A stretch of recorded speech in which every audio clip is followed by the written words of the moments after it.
নমস্কার, আমার একটা ব্লগে আপনাদের স্বাগত জানাই। আমি আজকে ছিলাম না, দিদির বাড়ি গিয়েছিলাম। কালকে রাত্রে ফিরেছি, আর এসে দেখছি আনাজগুলো সব নষ্ট হয়ে যাচ্ছে ফ্রিজের ভেতরে। ফ্রিজ চালানোই থাকে আমার, এসে দেখছি নষ্ট হয়ে যাচ্ছে। আমি বলছি না, সব করে ফেলতে হবে। আসার সময় কালকে দিদির বাড়ি থেকে মাছ টাছ সব কিনে এনেছি, এনে ফ্রিজে রেখে দিয়েছিলাম। সকালবেলা উঠে আবার বাজার যাব, যেতে পারবো না, এসে আবার রান্না করব। কাজের দিদি এসে যাবে। দিদির বাড়িতে ফ্রিজে ধুয়ে পরিষ্কার করে দিদির কাজের বউগুলো দুজন আছে তো, ওই ছবি সব পরিষ্কার করে একদম ডিপেতে কৌটোতে ভরে ফ্রিজে রেখে দিয়েছিল। বলেছিল ছর্দি তুমি যখন যাবে, যাওয়ার সময় নিয়ে চলে যাবে। এই আমি আসার সময় এই যে টিফিন বক্সে করে এই যে মাছ নিয়ে চলে এসেছি। এইতে মাছ আছে আমার, এই যে মাছ আছে কালকে নিয়ে এসেছি। এইতে মাছের তেল আছে অনেকটা, ওই মাছের তেলটা আজকে করব। ওই এইখানে একটু আলু চচ্চড়ি বসিয়েছি। এই একটু টিফিন খাওয়ার জন্য আলু চচ্চড়ি থাকে না সকালবেলা, খুব ওই বিকালবেলা খুব অসুবিধা হয়, ওই জন্য একটুখানি আলু চচ্চড়ি বসিয়েছি। আর এখানে আলু আর বেগুন, এখানে উচ্ছে ভেজে রেখে দিয়েছি, এখানে শসা, আর এখানে আলু পটল মাছ দিয়ে তরকারি করব। আলু পটল মাছ টমেটো দিয়ে তরকারি করব, কুটে রেখে দিয়েছি। আর ওই পেঁয়াজটা কুটেছি, একটু পেঁয়াজ দেবো ওতে, পেঁয়াজটা কুটেছি। পেঁয়াজটা আনা হয়নি, পেঁয়াজ না দিলে এতে ভালো লাগবে না। এই যে সব আলু বেগুন উচ্ছে, আমি কুমড়োও দিই, কিন্তু কুমড়োটা তো নেই, সেই জন্য কুমড়ো দিতে পারিনি। এইগুলো দিয়ে সব করব আজকে। দেখি কিরম, কতদিন বাদে তো এই খাবারটা খাচ্ছি, আমার খুব ভালো লাগে খেতে। উচ্ছে চচ্চড়ি এইসব মাছের তেল দিয়ে করেছি। এইগুলো করলেই হবে। আর এই মাছের আরও তেল আছে, এইটাতেও মাছের তেল আছে, এইটাতেও মাছের তেল আছে, মাছের তেল অনেক আছে। এই যে একটু মাছের তেলের বড়া করব ভাবছি, দেখি। এই যে আরও আছে মাছের তেল, করি।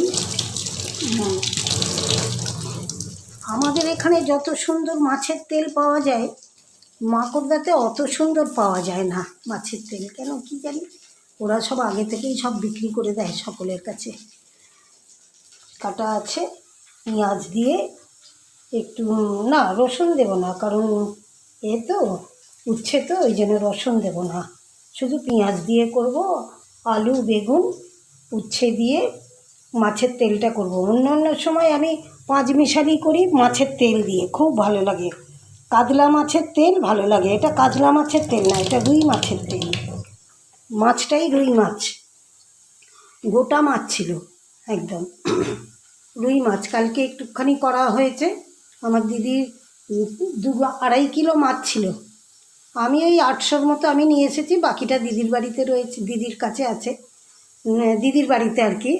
দিদির বাজার গিয়েছিলাম, নিয়ে এসেছি। আমি আমার জন্যও নিয়ে এসেছিলাম। আবার আজকে সকালবেলা উঠে কি করে বাজার যাব, কাজের দিদি এসে যাবে, কাজ করবে, সেই জন্য কালকে এনে দিদির ফ্রিজে রেখে দিয়েছিলাম। ওদের কাজের বউটাই সব কিছু ধুয়ে পরিষ্কার করে ছবি রেখে দিয়েছিল ডিপেতে করে, বক্সে করে আমি নিয়ে চলে এসেছি আসবার সময়, সেই জন্য।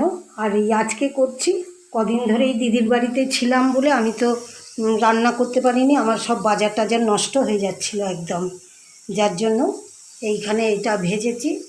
এইখানে পটল ভেজেছি, এই যে পটল ভেজে রেখে দিয়েছি।